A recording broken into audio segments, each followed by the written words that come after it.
તો જેનાથી ધીરજ ન ધરી શકાતી હોય, જેનાથી થોડી વાર બેસી ન શકાતું હોય, એ લોકો પ્રેમથી સ્ક્રોલ કરી દે, કારણ કે વાત તો લાંબી ચાલશે અને વાત મુદ્દાની છે, વાત ઉપનિષદની છે.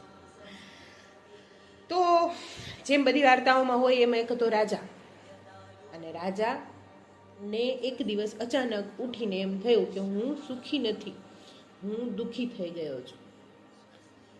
રાજા વાજાને વાંદરા, રાજાને તો જે જોઈએ તે જોઈએ જ. એટલે રાજાએ એમ કીધું કે મારે જોઈએ છે સુખ.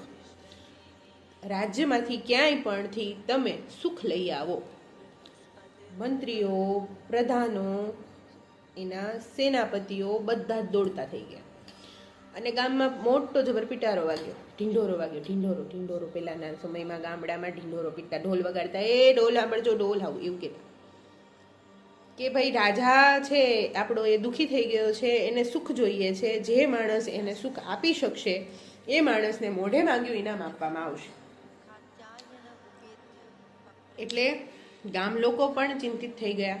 ગામ લોકો એટલે કે રાજ્યના લોકો જે પણ જાણતા હતા એ બધું જ કરવા માટે તૈયાર થઈ ગયા. જે લોકો અભિનય જાણતા હતા, નૃત્ય જાણતા હતા, નાટક જાણતા હતા, જે પણ જાણતા હતા એ બધું જ એ લોકો રાજા પાસે પોતાની કલાની અભિવ્યક્તિ કરવા ગયા, કે જેથી કરીને રાજાને એ સુખ આપી શકે.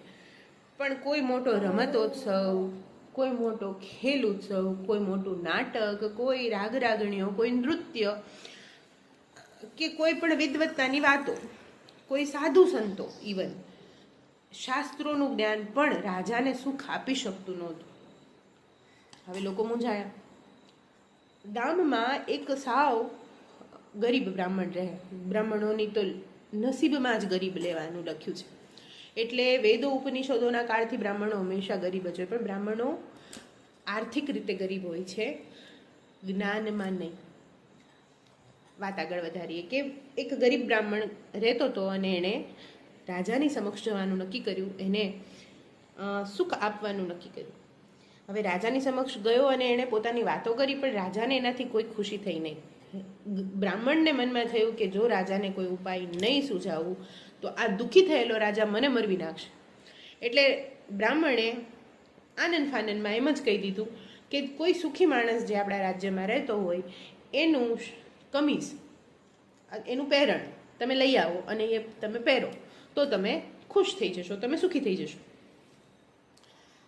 રાજાએ પાછા સૈનિકો દોડાવ્યા કે એવા માણસનું શર્ટ લઈ આવો, એવા માણસનું પહેરવાનું લઈ આવો, પહેરણ લઈ આવો કે જે માણસ